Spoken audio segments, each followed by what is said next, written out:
Fiesta Itinili to Santo Domingo. Experience a tale of friendship forged and fortified through a shared passion for music.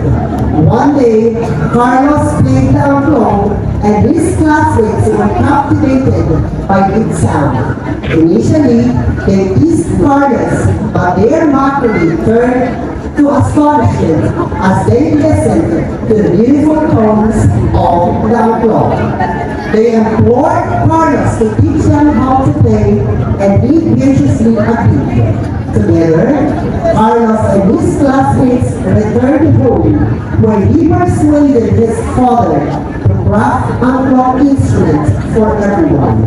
From that moment on, the bond between Carlos and his classmates deepened into genuine friendship. Moreover, their newfound love for music replaced their addiction to mobile games.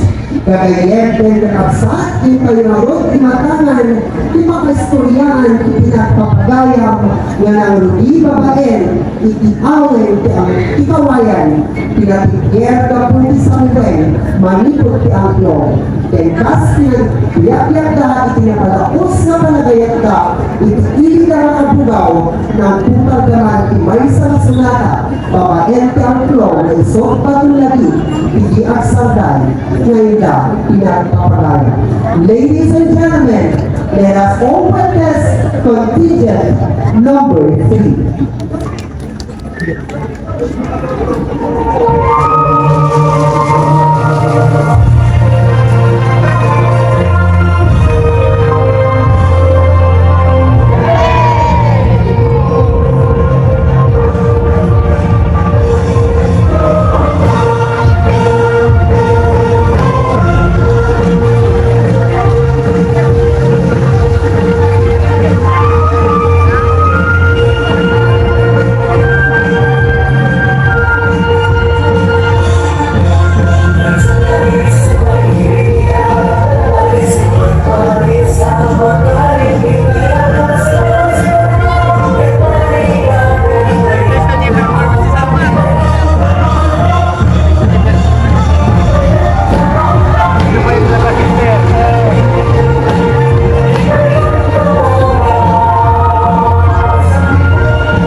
Thank you.